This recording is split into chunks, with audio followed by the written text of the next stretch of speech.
What do you think a brand is? Feel free to put it in the chat. What do you think a brand is? What is a brand according to you? So, as I wait for the responses, I updated the topic to read There's a raised hand, something. Francis. Sorry? Please Oh, just there's a raised hand. Sorry, I'm not yes, able to see. be there, Please go ahead. be there. And maybe I would say it's a representation of something, or maybe a symbol of something.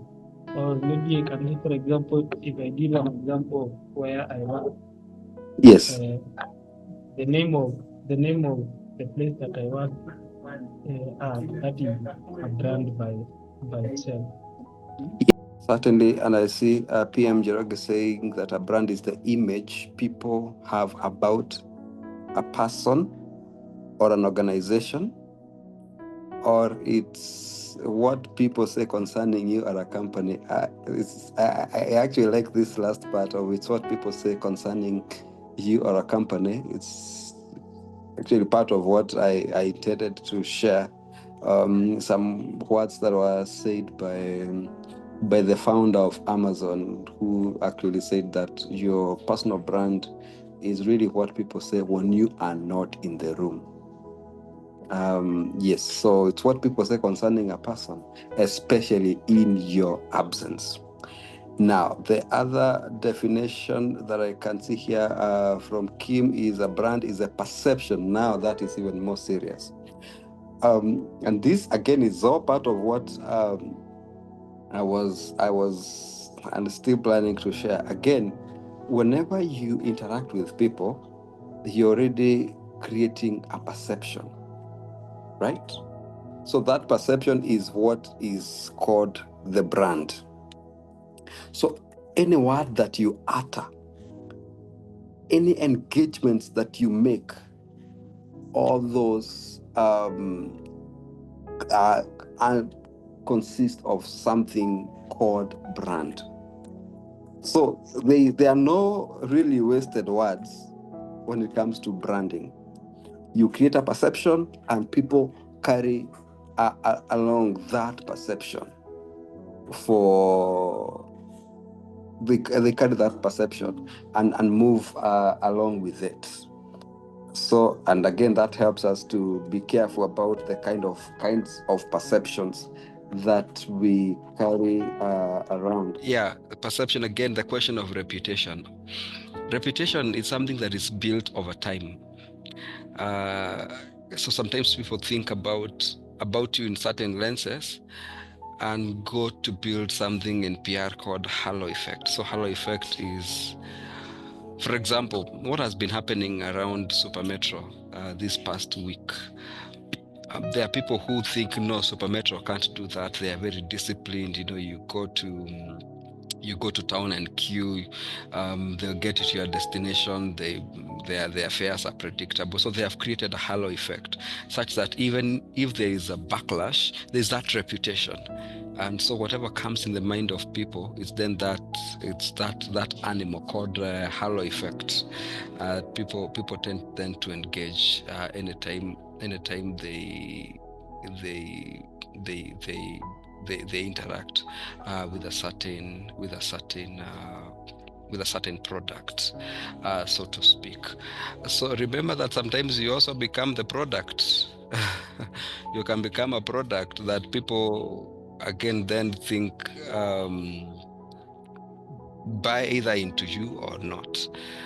So again, all those things go into the question of personal branding. Let me just share this screen so that I know we have heard about this topic. So I was part of the questions I asked myself is, so what would be the value proposition for really men setting aside their evening to be here?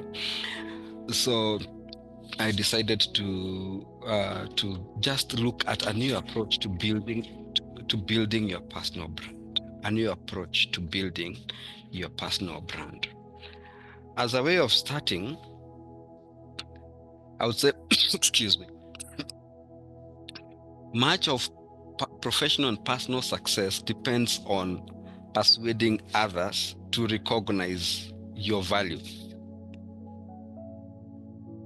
And you can think about it, whether it's with regard to a job that you have applied to, or you're engaging your employers, or if you want to think about it with regard to an initiative that you want to do, and this could be maybe something that is outside your day-to-day work. Much of your success depends on how you persuade other people to recognize. I'm even hitting the table until things are coming down. But how you recognize other people to appreciate your value. And I'm saying this must be in every interaction. It's not necessarily a preserve of when you have, say, gotten a pulpit or gotten an opportunity such as this to really share and talk about who you are. No, even in those informal conversations, you are taking that time to then persuade others. And if you are to succeed, then you must think about the brand that you portray out there. And here I'm saying that you have to do this when you apply for jobs. If it is asking for promotions, there is a certain brand that people carry, or even an employer will think about. For those who are married, how your spouse would think about you is actually an element of a brand that you've created and built. For better or worse, in today's world, everyone is a brand, and you need to develop yours and get comfortable marketing it. And marketing does not necessarily mean being like a soloist. There are these guys in town. If you are going to you're just passing through town, you find guys say 500 kiatu 500. Sometimes they say, brother, unatembea na kiatu imeharibika. It's not that kind of marketing. And I wouldn't say it is not that kind of engagement that is that takes the shape of a market soloist. No, it's actually being consistent with the brand that you carry, such that people get to have a buy-in for that kind of consistency of the image that you carry. What is personal branding? One would ask. I mentioned this. Personal branding is an intentional, strategic practice in which you define and express your own value proposition. Now, these are things that people will never do for you. Personal branding is intentional. And by the way, even if you never think about it, there is branding there. Like there might be, like you're not thinking about an actual personal brand, but there's a brand you're portraying. Now, it helps to be intentional about the brand that you carry so that you're able to build it. It's also strategic practice. And there are times when people want to do anything and everything that needs to be done or is doable in order to be known like they are masters at everything. But if you're to brand yourself, you must be strategic, that it's not everything that is coming your way that is then taking your energy. You must be very strategic that the message that you portray is not a message of someone who cannot have anything at depth. But then if you're intentional and strategic, you use then this to define and express your own value proposition. Well, think about the kind of friends that you have. You keep them because they have a certain value that you think then they are giving to you. You do not necessarily engage because there is no value. The other thing, and sort of marries with the marketability, the online space has changed the way people think and build their brands. And I know, especially, I'm a believer, and I know as believers, sometimes we shy off because we think this is too much marketing. This is a lack of humility to talk about our accomplishments online. With regard to, and I just pick one of the areas that, what in my estimation is what nightclubs are doing. They have perfected the art of making reels for what is happening in the club. There is one I ever saw months back that was talking about people in club at 1 a.m., at 3 a.m. You know, it's a message they are trying to send. But when we go to church, we finish church and then we disappear. We don't want to put those skills in church. But the online platform, we must rethink what is the place of the online platform in terms of building your brand. I remember one of the instances, I think I'd spoken in a certain forum. Then there was a large conference by one of these organizations, and they were looking for a speaker. I had gone to speak to about 20 people. But when this particular organization noted that I have tackled that topic, I was invited and I spoke to about 1,500 people. Just because I put it online. Just managing your brand and just saying, I'm honored, I'm excited today to have been in this forum to talk to students about 1, 2, 3 things, and then you're invited in a bigger forum. Chances are, if I never talked about it, no one would have noted it. And since I'm passionate about speaking to people, to individuals, I just get to it. I'm currently a student doing my PhD studies. I put it online. I'm excited to be joining this. There's a time I presented in an international conference. I talked about it because there is the academic person I'm trying to build. There's the academic brand I'm working on building. There's also the mentor person who does coaching, and those are the meetings I'm coming from. I'm trying to build a personality around that. And then there's a personality around questions of leadership and governance. And that's why I find myself, and I intentionally seek for board positions so that I can also give my value through there. Then there's my professional life, which I trust God to last until a certain period so that I can move on to another area of branding. So there are those pockets. And these pockets lead towards one goal, which I normally call a desired epitaph. What is it that I would wish people to say in my burial? And again, we don't like thinking about death, but what is that one thing that people will say that he excelled in? And so my desire is that there will be some sort of congruence when people are looking at, are reflecting about my life when my time on earth is done. I talked about Jeff Bezos, founder of Amazon. He said that your brand is what people say about you when you are not in the room. You know, when you're there, people might try to sugarcoat and to appear nice, but then what actually matters is really what they say when you are not in the room. This part of what I had posted this in my social media platforms. It is an amalgamation of association. So who do you work with? Associations. And this is coming this early because then it affects the rest. Who do you associate with? In my life, I have desired people who are higher than me, and I look up to them, I talk to them, I set aside time to engage them. My peers, I also look for people that I can mentor and pull up. Associations. I also don't want to get to a place where I live in a place called Gadhiga, so I don't want to be to play for Gadhiga FC and think that I've really made it.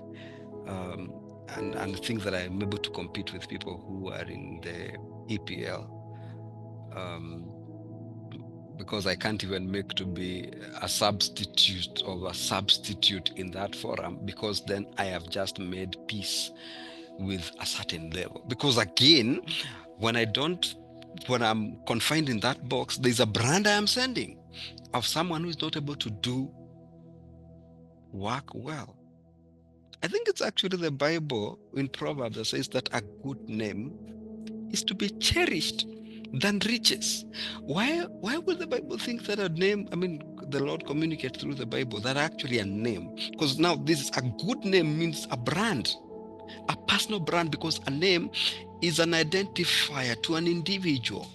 People get to identify you by your name. So why would a good name then be cherished more than riches? Associations. People will think of you with regard to people you work with, beliefs, whatever your convictions and your beliefs, your feelings, attitudes, and expectations. Listen to this, that people collectively hold about you. They'll say he works with so and so, or she works with so and so. This is what he believes in. This is how he expresses his feelings. This will be his attitude if I go with this idea. These are the expectations I have of him. Sometimes people don't have high expectations of us because of what they believe we are. So what they believe we have is it is a personal brand that they hold against us. But now here comes another part. Then your goal should be to ensure that the narrative is controlled by you.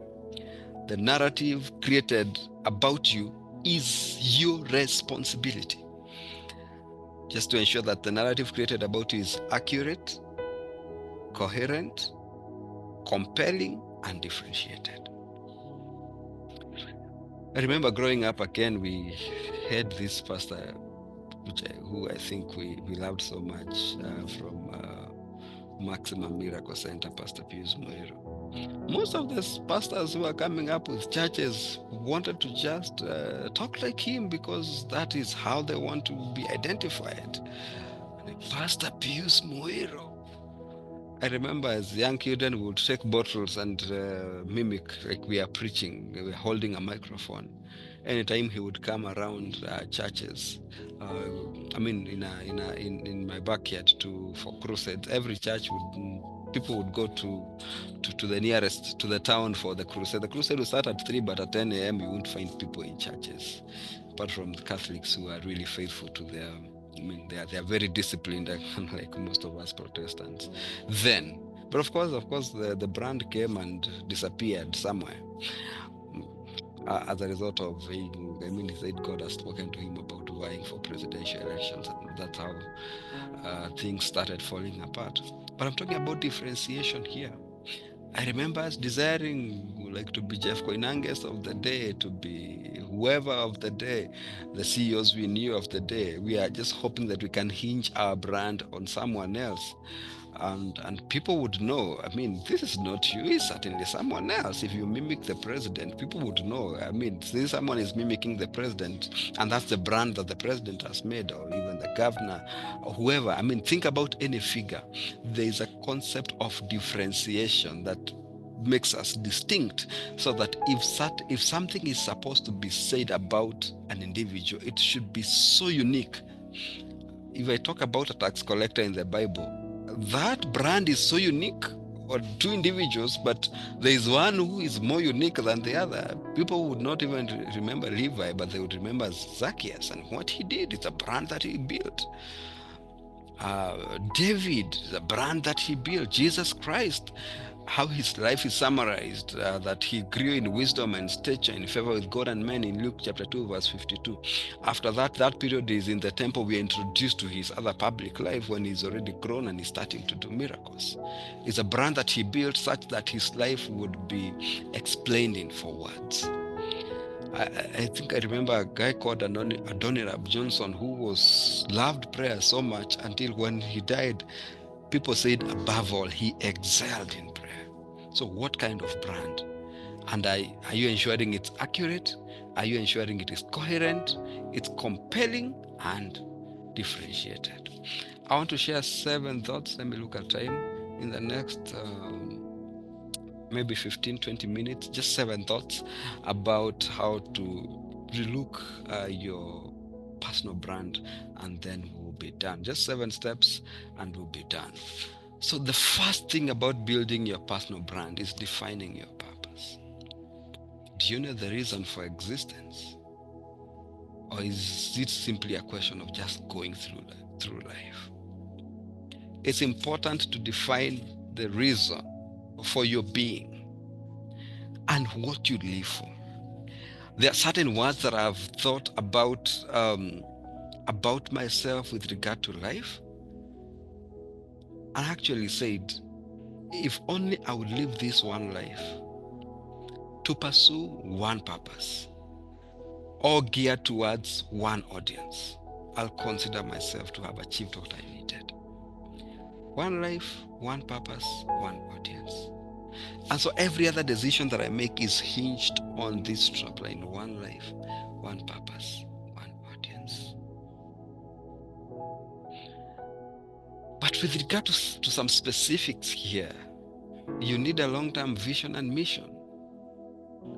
What difference would you like to make the various audiences that are important to you, personally and professionally? And what values would you like to embody as you do so? These are principles Steve Covey in 7 Habits of Highly Effective People calls starting with an end in mind. And is a chapter within which he asks and charges and encourages people to develop a personal mission and vision statement. And he says, imagine you attending a burial ceremony. And as you go to pay your last respect, the person you see in the casket is yourself. What would you like your mom to say? What would you like your siblings to say? What would you like your employer to say? What would you like your pastor to say? What would you like your friends to say? Think about that, write them down. I have mine written down. I first did this in 2015. Write them down and then work towards that. Because what they say is actually around a brand that you have created. Start by identifying your through line. Think about your significance to others, which is embedded in your past experiences, decisions, and actions.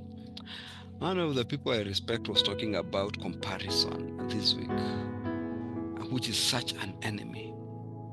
And sometimes we wish, if only I was given the gift that so-and-so has, I think I would have been more useful to the world than I am currently.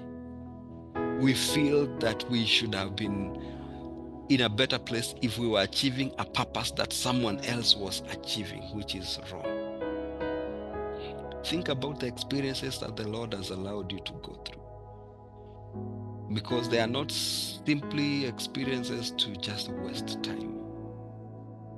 I've been working in the development world, NGO space, and the funding just was cut short all of a sudden.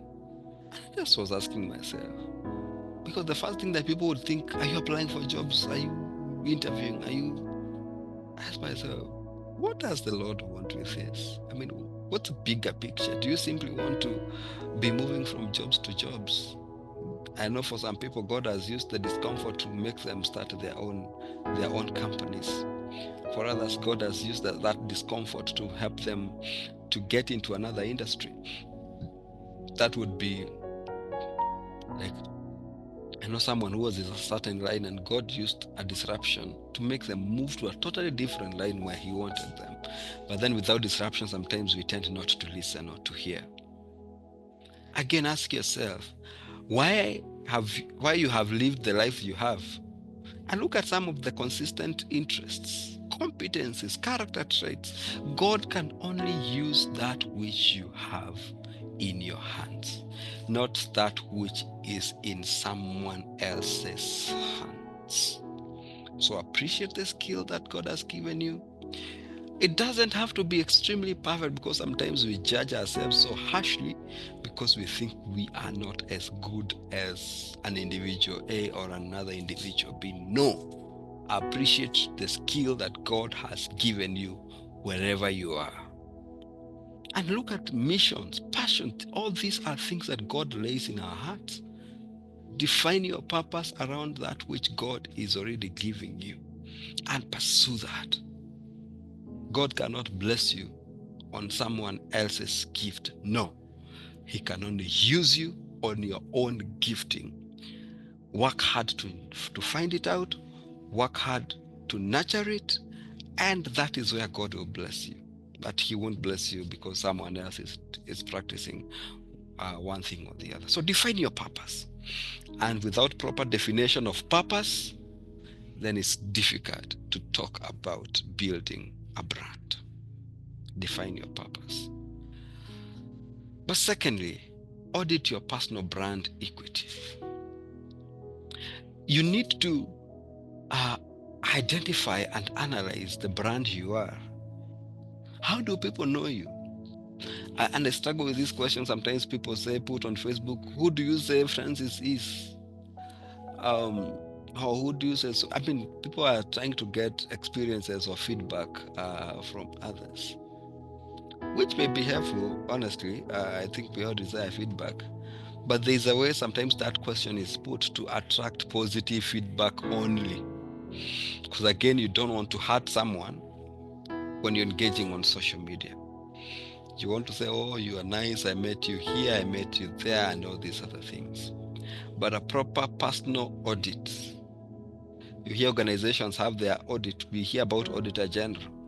You also need to enlist an Auditor General in your life and ask, what's my personal brand equity? Think about the raw materials that you have to work with, the raw materials that make the totality of who you are. What do people know about you? And sometimes people are able to give you feedback, not necessarily directly, but certainly people are able to give you feedback.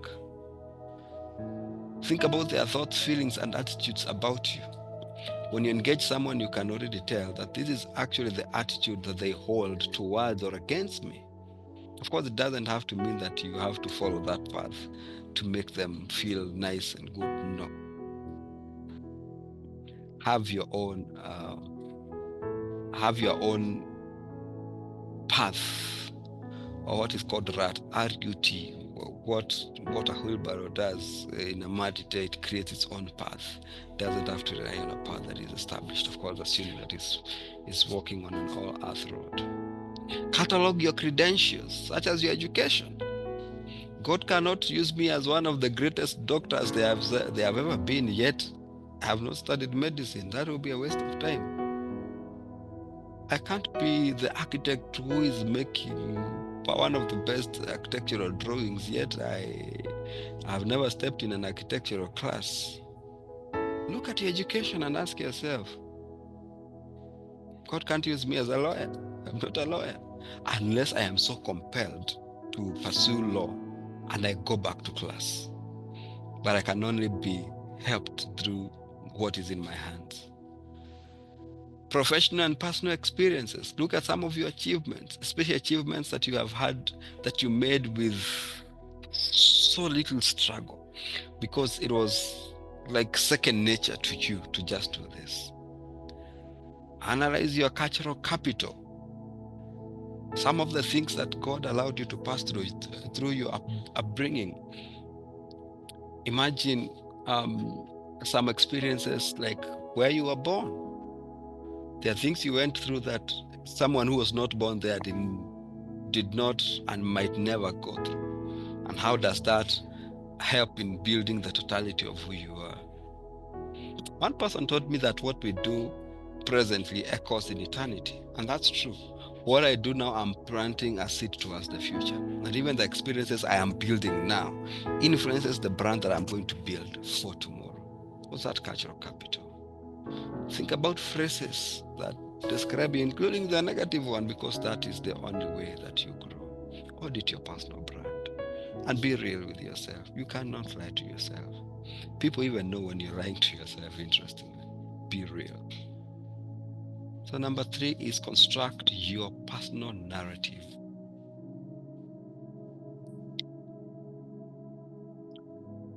When I say this, I just think about the media narrative they build.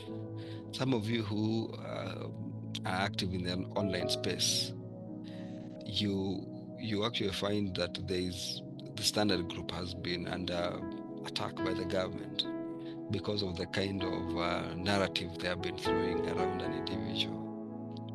And I felt that the narrative was too much until the individual was stripped of their responsibility from a certain ministry. I felt like the narrative, and I felt, I normally feel you can't fight the media and hope that you're going to succeed. Because the media is able to carry a narrative. Social media can push through a narrative. The Gen Z's pushed a narrative. Are you in charge of your own personal narrative? Are you aware of a narrative that you should be carrying? A narrative that you should also protect, because not everyone is happy with the kind of a narrative that you put around.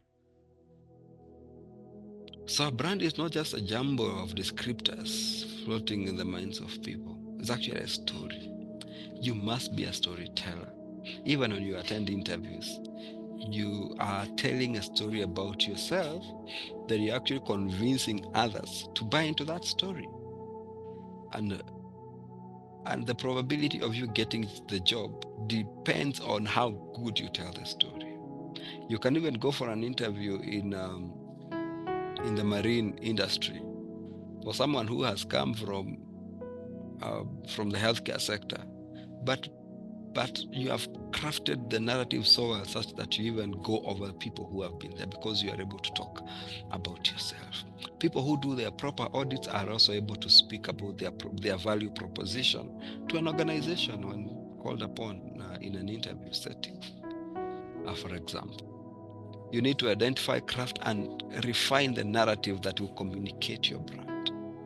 That is very, very important. Think about times you felt a very authentic, something that you do and you're so proud of, and you feel it's a path that God is calling you to pursue. You can use some of these elements as areas where you can construct your personal narrative. Remember, number one, define your purpose. Number two, audit your personal brand equity. Number three, construct your personal narrative. But number four, embody your brand. I partly mentioned this when I was starting off and said that any social engagement can move your brand closer or further from your ideal. One of the things that I've desired is actually reading. When I'm not reading to build my competency and my thought process and to get to know how others think about issues or situations, I know that I may not give the best outcomes.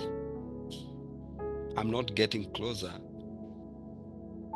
to the ideal that I think there is.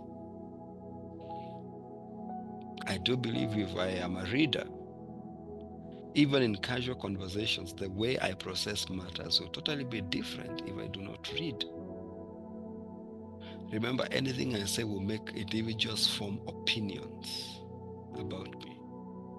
For example, I was not invited to talk about family because there's a certain brand that Elder John Nganga has built around the question of speaking about family, speaking about issues of culture. But I can talk about personal brand, possibly because of a brand I've built about the brand. People are forming opinions. I put this post on my Facebook page, on my LinkedIn, on my TikTok. Someone is going to see and form an opinion. So there is no step that is so useless in terms of building your personal brand. Embody it. Be happy about it. Any opportunity is actually an opportunity to advertise yourself. Not being overbearing, but just living consistently. Embody your brand. That's number 4. Let's go to the 5th one. Communicate your brand story. Not just embodying, but let people know. It's what I call a media plan. Sometimes people put things on status for the sake of it, yet that is one of the most powerful areas. At times, of course, I move to post memes, but I must be very careful. It's not all about memes that I'm communicating. because anyone who views my status is certainly someone who is in my contact list. On Facebook, I have friends who have never met just because we had mutual friends and we connected. TikTok, I have the most people that I've never met. LinkedIn, there are people who have connected with me because we are in the same industry, but we do not know each other. But all these places give us opportunities to market the brand. Twitter right now, for me, I just use it to follow what is happening in the world. I don't post as much. But communicate your brand story and do not fear to speak about it. Because sometimes when you do not speak about your brand, someone else will. Remember the point of you controlling your narrative. Control it. Contemplate how you can use owned media. Right now you can be your own media house. And I've seen, there was one of my friends recently who decided to start to use AI to collect news. It's very interesting. So he uses AI to correct news and then uses Canva to put up posters, and then he has scheduled the way he collects news in certain places. And it's very interesting how he has grown his Instagram page, because that's where he's communicating. Just thought it's a place where I am not interested about putting my face out there. I want to put out an initiative that talks about news, and that's the brand. They are bloggers. When you want to know what is being called online tea, chai, people like Nelson Amenya who first broke all the stories about the deals around Adani deal. There, of course, there's been a talk around Shah and certain individuals there. There's a lady who is a bit controversial, but if you want to get unfiltered information, again, she is available online. There is people like Nyakundi Cyprian who they sort of get information from people and they're able to post, and then sometimes he gets a lot of intel long before you find it in the media. He has built a brand around that. So look for opportunities. If we are invited to speak in a media house, it's an opportunity to build your brand. Media house will not give you money for showing up there, so they're actually giving you a space for you to be better known. There are also things that you'll be asked to do for free, pro bono. You do certain things for free, but you're using them to build your brand. There's a way we must go beyond thinking about opportunities in terms of money or what value we are able to get immediately. Some of these things are just investments, especially opportunities for media. You can even, for me, there's a time I got conned and I decided to use paid media. I posted this story on Facebook and TikTok. On TikTok, I actually promoted it. And what I wanted to have is more people getting to know that you can be conned in this space. So the goal is to increase your discoverability, because you don't just become a brand then be under the table. You become a brand and get out there and influence. No one will ever think of you as a PS or a CS or even a leader in your organization if you are simply not talking about your brand. Just do an audit, even where you are in your circles, either in church, at work, in society. People who talk more are the ones who get the roles. There's this one MP, I think it's Mary Odhiambo, who said, me, I'm a bad girl. I'm a bad girl because being bad has made her then get certain positions. So essentially, people who talk tend to carry the day more often than not. People actually think that when you talk a lot, you're actually a better leader. You remain there criticizing this person that they're talking too much, they're exposing themselves, yet they're getting opportunities by talking. That talking can make them not sleep hungry. So communicate your brand and do not be shy about it. The other bit is socialize your brand. It isn't an individual exercise. You need other people to share your stories. Actually, when you get to a place where people are talking about you positively, they are pushing your brand. If someone needs to buy a suit, most of us for a referral, then another suit poor. No, if you talk to so and so, people are actually marketing you in your absence. So that is actually a brand that you are able to push. push through. You can see some activity on the screen.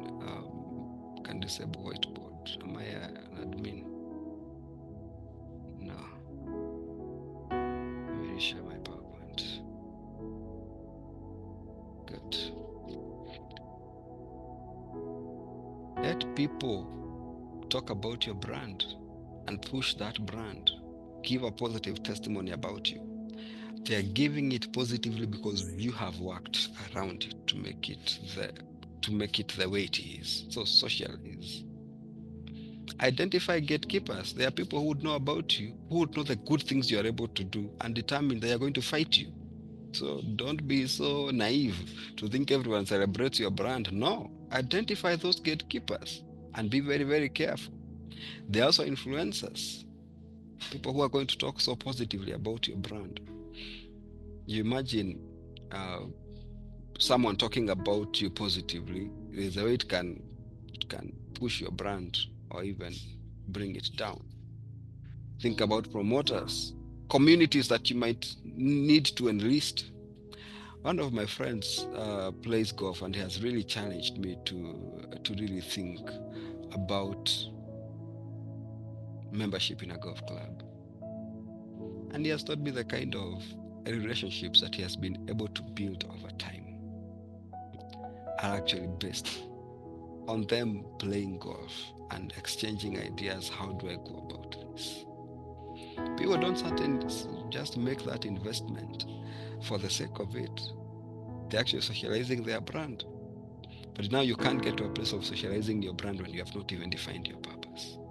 So that someone asks you, some of these people, they don't have time to hear stories. You just must be very direct and say what you're actually able to do or even not able to do, and you can point them. So look at, and this is a point I'm talking about, communities that you might need to enlist to assist you in your journey. Do you need to meet everyone? No. But you need to look for people who are actually able to support you in terms of building that brand. And finally, reevaluate and adjust your brand. Don't just sit there. An old picture I had in our home when I was young is it a monkey? I doubt it's a monkey, but it's from that monkey chimpanzee family, which was don't just sit there, do something. I was showing this, I will use a monkey for lack of a better word, with glasses, this monkey on glasses reading a newspaper. Saying, don't just sit there, do something. Don't just sit and hope then you have arrived. You will need to regularly assess your brand. There are also things that you would want to change about yourself with time. You feel maybe this is not the orientation I would wish to pick. You use such opportunities to reevaluate your brand, so that if someone calls you and invites you to do something, you tell them, yeah, I used to do that, but I have reconsidered that may not be the way, may not be the path that God has called me. Reevaluate and adjust your brand. Because also times do change. Years ago when I was young, still I am young, but when I was younger than this, the person who was in charge of people in organizations, I remember when my parents were working, was called personnel. In my mother tongue, you simply add an O, a vowel, essentially. This is personnel, you say personnel to make it sound like your mother tongue. Just add a vowel and you'll be fine. And the approach about managing people was different. So if I want profession to be distinguished as a people person, or a person who takes the interest of people and just fostering a productive workforce, times are changing. So what are the conversations around people engagement in organizations? In some organizations, the chief person who deals with HR is actually a chief happiness officer. It's to ensure people are happy. There are people and culture managers. Nowadays, you wouldn't see, for me who's in the communication world, you wouldn't see PR manager as much, public relations manager. People are thinking about corporate communication, looking at not interacting with the public in terms of relating public relations, but communicating about the corporate, and that is what is corporate communication. So things are really changing. You have to keep on rechecking your brand to see what is responsive to the needs of the market. Otherwise, then your brand does not become seeker sensitive or context sensitive, therefore not very useful. In other words, useless. So reevaluate and adjust your brand. The same way we talk about salvation, you can't boast of salvation of yesteryears. The salvation, you have to keep on looking at your work and growing around that work. Reevaluate and adjust your brand. I stop at there for the seven notes, and yeah, about 12 minutes. I would ask if there is any question or something you wish I could clarify, or even anything you may want to add. I'm going to open it up at this point. Maybe I can hand it over to Kim to manage that session. Thank you, Francis. Quite some insightful thoughts around personal branding, and I love the way you rephrased it, that it's a new approach to this question of personal branding, because it's something we've heard here and there, and just re-looking at it in this time and age, and that part that you talked about, reevaluating and adjusting, which is a necessity every time. So thank you for sharing that. Friends, if you have any question, please feel free to post it on the chat box. I'll be able to see and read it out. If you want to unmute, you can feel free to raise your hand, or just unmute. I think I've given permission for people to unmute. So if you can just unmute, share your question. So on the chat, I can see some people are fascinated about Chief Happiness Officer. Very interesting. I think I've seen that title actually on LinkedIn. That's someone's job title, to make sure people are happy. Very interesting. My job title actually has employee experience. So I'm about also making sure people's experience at work is good. Kevin says, thank you for the wonderful session. Blessings. Thank you so much, Kelvin, for that feedback. Francis, as we wait for more questions, I have one. You mentioned something around when you want to, or rather, let me rephrase. When you're talking about Christians putting themselves out there, you mentioned something that people don't do that because it is deemed to be lack of humility. I think I am a victim. I am a victim of that. So how do you balance putting yourself out there, putting your brand out there, making it known, plus remaining humble, because we should? Yeah, I don't know if maybe you can share your thoughts around that. I just remember someone who said there's no balance in life. No balance. I think it's a TikTok sound, but I think it's also quite true. I wouldn't say balance. I would talk about integrating your values into your brand.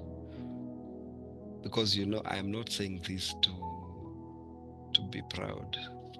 Because remember, you can't be working around a brand to please a certain populace. No. Because they're the same people who will be the first broadcasters of look at how he has failed. So I'm very careful not to put humans at the end of the stick of what I am doing. I value people, yes, but that it is not at the very heart of what I am doing. And that speaks into the intentionality and strategic direction that I take. Of course, the individuals I'll talk to about making certain steps, but I'm not doing that to appease the people. But then I know, even when I post, if I post, I make a post online, when I talk about something in a gathering which I think is helpful, I'm not doing so to seek to be proud, really, maybe to share information or even to make my brand known. So I know at the end of the day, what people say that noise is noise. Others will.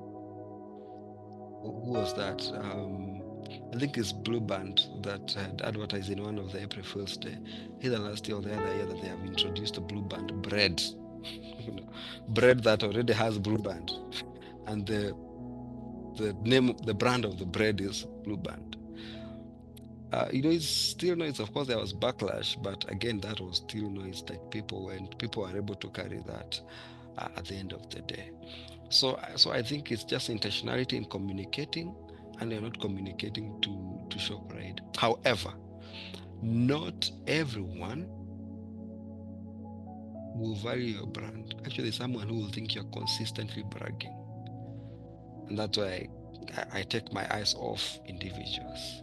But there are also people who know your value proposition and actually be excited about any strides that you will make. They actually not think you're proud. They will be thanking God for you and with you, because they think then you're making the right steps. So there are all these people to meet along the way. So for me, it's a more of integrating your values and know that you're not seeking an opportunity to be proud, but actually to simply communicate a brand. Finally, around this, I remember someone asked someone, and I don't want to mention their names because it's someone I know, why are you blowing your trumpet? This guy was asked, and he said, I at least want people to know that I own a trumpet. So speak about it. Let them know that at least you have a trumpet. And number two, you actually know how to blow it. Thank you. Thank you. Thank you. Thank you for that. I have a trumpet. I will blow it. All right. Anyone else with a question? I can see some comments. I can read them quickly. Even if you have a question, please post it on the chat or raise your hand. Kevin, I think I had read yours. Thank you. PM, I could really thrive on that role. Yeah, we'll make you a chief happiness officer somewhere. I've seen your hand, Mitch. I'll come to you shortly. Shadrach Okot, thanks for the insightful session. Dennis Moredi says, very impactful and practical. I came in from work. I don't know if we can get notes for this session, please. Thanks, Sir Francis. I think the note is to say we'll get the notes. I actually yes, sent you earlier, Kim, on your email. Sorry. I've not checked my email. You can share on the platform or whatever. Great. So I'll share with you the notes and the recording as well. So please, Dennis, please share your contact as Philip has guided on the chat. Sam Carrier, thank you for the enlightenment. Nimesoma kitu. Baraka, asante sana Sam. Joseph Kishoro, thank you for making me to learn something. Thank you, Joseph. Mitch, you can please unmute and ask your question or make your comment. And then, Francis, there's a question on the chat. Is there a difference between an individual and a brand? Great presentation. So you can respond to that as you respond to Mitch's question or comment. Mitch, please go ahead. I'm audible? Yes, you are. Right. One, I want to appreciate Francis for that lesson and others. I've learned from him another time. And I want to ask a question. I've seen things like drop banners. I don't know what they call those ones. Zile banners za kuvuta hivi, unakuta kama kwa I've seen pillowcases ziko kwa kwa YouTube ya interviews unakuta zimeandikwa something like Dama Mobiles. Tuite product placement, like the placement of phones in movies and stuff. Now in my field I've seen people use t-shirts za job zimeandikwa tu kama ya Jose imeandikwa UM captions, and he might have that even in church or some other random places. Is that part of personal branding ama ni bragging? Also, should we do more of it? Like instead of talking about it, if we can't, ingia tu kwa basi na t-shirt imeandikwa kazi yako. We see how that works. Yes, that's the question. Thank you, Mitch. You speak now, I can connect the face. Ulikuwa umenichanganya kidogo ukisema zinafunguliwa hivi and your camera is off. I'm just trying to understand the EV, but I think I have built the... Yeah, that is not branding. It's actually it's actually communication actually at the lowest level. So imagine you go to a supermarket and you can't tell who the stewards are.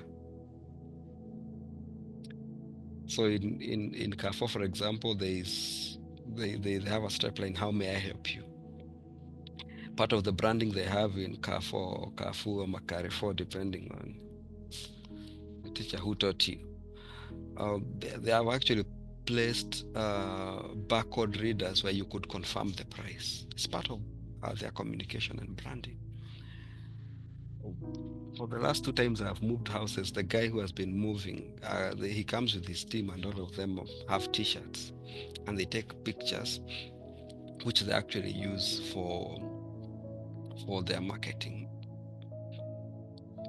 It's a question, again, the question of the trumpet. Blow it. It won't help you when you hear Dr. Miles Monroe saying that the richest place that is at the cemetery, because great people did nothing about their skills. I think there's someone who said that, I think it's Martin Luther, that one of the world's, I'm just paraphrasing, I can't get the actual words, that one of the world's issues is, or there's darkness in the world because good people do nothing. So don't do nothing about your brand and fail, and because if you never talked about it, people would never know about you. People would never know about a product.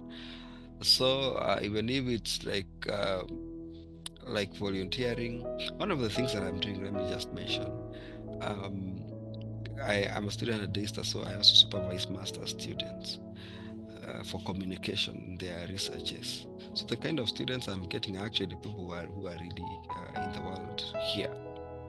So I'll talk to them about other things that I do even as we talk about the supervision, because we are building a friendship. And you never know where someone will need that information and to who. In one of the instances, I remember someone mentioned me to a governor, and that's how I ended up getting a consultancy contract in a certain county, because I talked about it. So there is nothing like bragging strictly, unless you're talking to... The bragging here now would be when you're being overbearing on other people with regard to what you're doing. And sometimes you find, like we're in a Bible study, and every example they are giving, it's about them and their work and their accomplishments.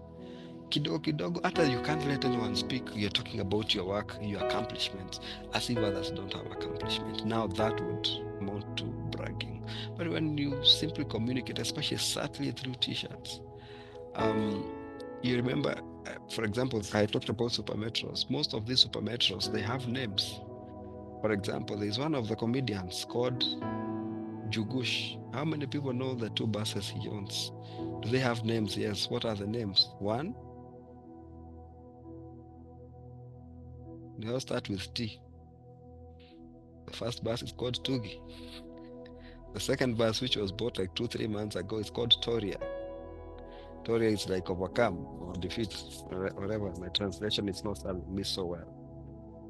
But the other thing he does is that it is not that he names the buses after his children. It's a brand that he has built.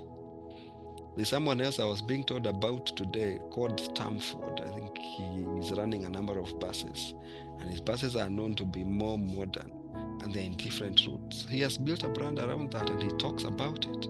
So he has, there's then that brand. There is a narrative that people normally use, so I wouldn't consider that as bragging. And I'm hoping we can pick all these emails for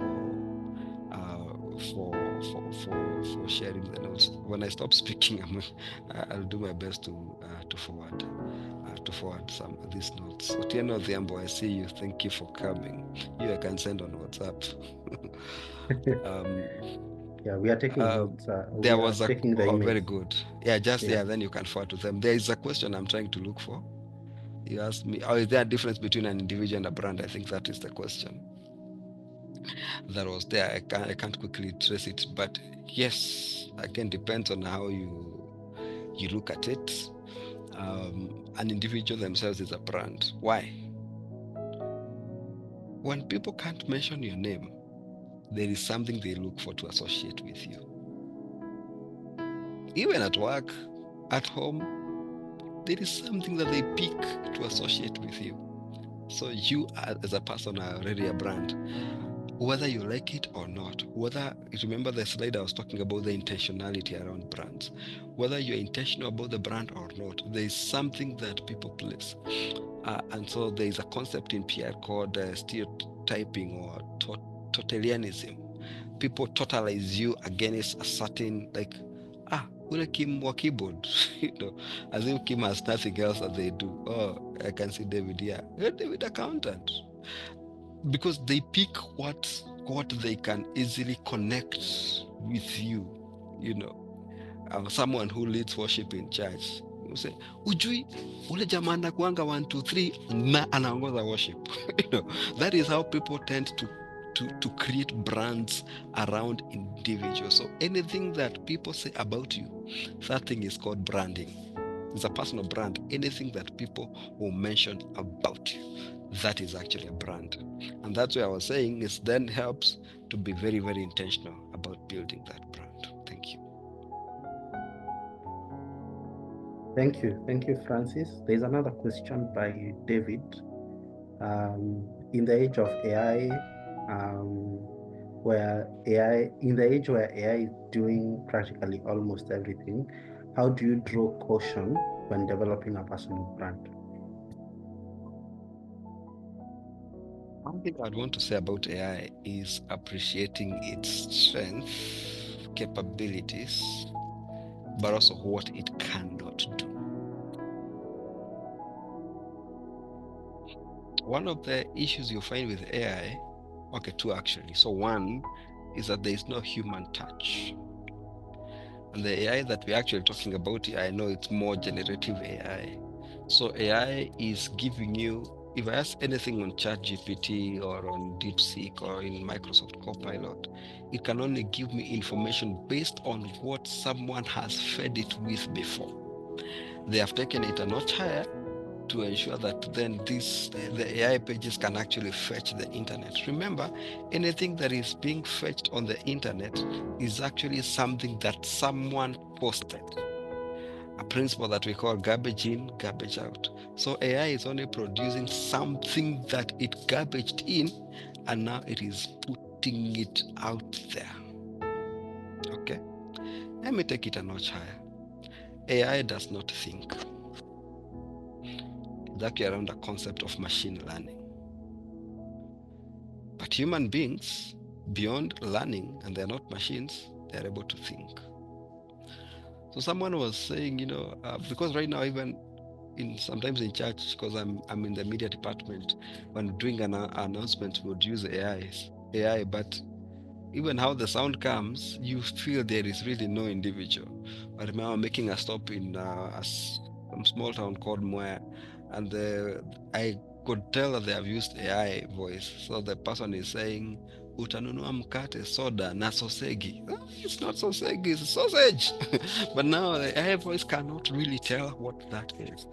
Then that part of human interaction is there. So my more direct response to David's question is anyone who will be able to utilize AI for their personal advancement of their brand, that is where the difference lies. How you use the AI and know its limitations, but also its strengths. For me, that is what makes a difference. However, if we make ourselves over reliant on AI, we reduce ourselves from thinkers. We actually refuse to think. And I would speak from experience. Whenever I have composed something using AI, I just think it is so perfect until I don't have to read it word for word because iko tu sawa imedevelopiwa na AI. And then someone starts seeing gaps. In research, I said again, I do read people's thesis. I can tell, this one in AI, in AI. And so I will not tell someone this is AI, but I'll correct it for them to see the huge gaps. One of the things, for example, in research, AI will not give you a research with citations. It gives you citations, they are wrong citations. So it doesn't go to, and for part of them, they just use one database. So you will just know that this is a bit limited in terms of thought because someone decided to suspend their brains. I'm sorry, I'm being a bit direct here. So we must always see how can we then utilize, because again, you can't ignore AI unless you, you want to expire.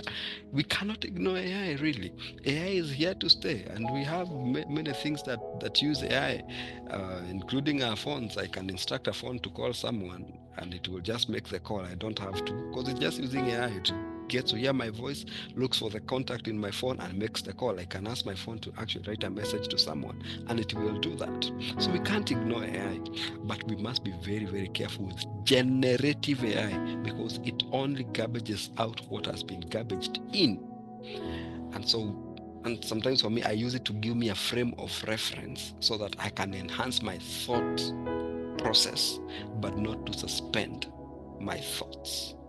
Like, certain words like we are thrilled, these words in ChatGPT, fostering a culture of by doing this, and actually ChatGPT ends with by doing this. Then, so there are these things that are so common with AI that someone will know, this one has not put his thoughts into it. All right, let me not make so much comments about AI now, but that will be my response. Know how to use AI, and you go places. Thank you. Dennis Morelia picked that line of do not suspend your thoughts, just use AI to enhance. And that's true. I also interact with content, especially on LinkedIn and other platforms, and I can tell for sure this one is AI generated and not edited. There is a way you can develop something with AI, then put some structure, some thought into it, and humanize it.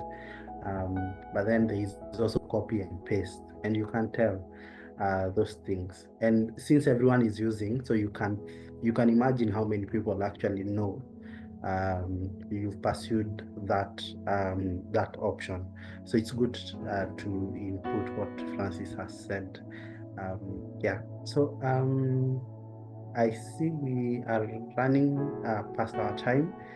Let me see if there are any comments I may have missed. Okay, we have noted your email addresses for those who've shared. We will be sure to email the notes to you.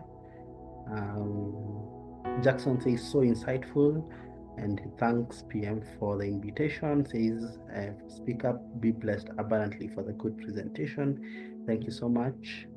And then we see who else. David Kuri, do not suspend your thought process. Thank you so much for pointing that out. Yes, and thank you for the email addresses. Someone is recording them on my behalf, and we'll be able to email you the notes latest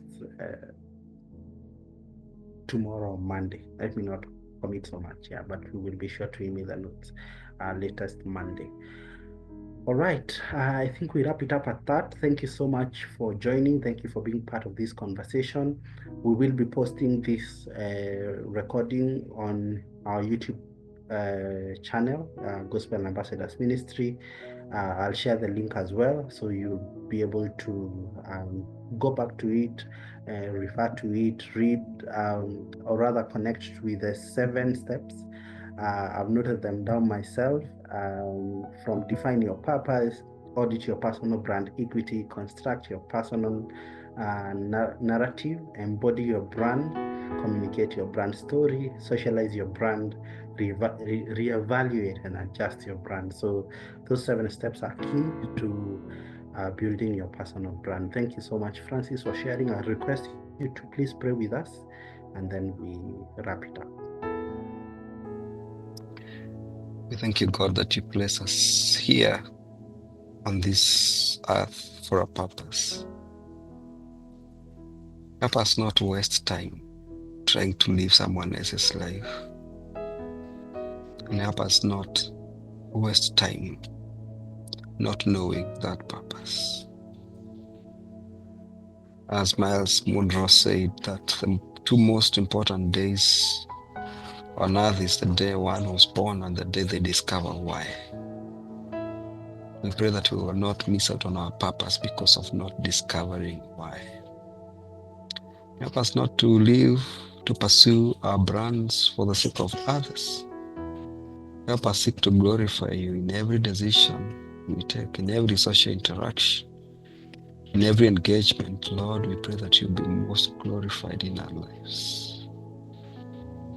As we get overjoyed by you achieving that which you want for us, not only in this life, but even in the life to come.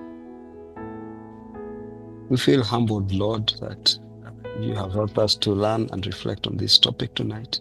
And we pray, just like Ezra, we will continue searching your word to know our purpose. Because without knowing that, we can't achieve much. Not only knowing our purpose through reading of your word, to study it and to teach it to others, that we may be grounded, so that we may not be tossed by the waves because we have no sense of direction. Especially for this gathering of men, Davidic crown, I pray that, God, you are going to raise godly men for yourself, men after your heart, wholly and totally sold out to you. I pray that these men will excel in their workplaces, they will excel in their society, they will excel for the benefit of the church. I come against any fiery darts of the enemy that are there to bring down the boy child, and therefore they are not able to achieve your purpose. And I pray, Lord, that you may block anything that is coming to interfere with your blessing and your plan for everyone gathered here. We lift you up and we exalt you, God, in our hearts. Continue taking preeminence. Let all other names fade away, including ours, that you may remain exalted in our lives. In Jesus' name we pray. Amen. Amen. Amen. Thank you. Thank you so much, Francis, even for taking time to prepare and also taking time to be part of this session and teaching us. God bless you. And everyone for joining. Asante sana. May God bless you. I have shared a link on our chat. If you would want to join our WhatsApp community, it's a platform that is free from every other noise. We don't share adverts or anything. We just share content related to this initiative. So you can feel free to join and be part of the WhatsApp group. Yes, and then tomorrow we'll be having our last session for this edition from 7:30 to 9. So be sure to plug in. We'll be learning about disciplines for a godly man. So be sure to be part of that conversation tomorrow. The next edition will be happening in May from 23rd to 25th, 22nd to 25th rather. So take note of that. And then we'll be meeting physically for a day-long conference on the 4th of October. So take note of those dates. We'll be happy to also meet and connect physically in that day-long conference for men.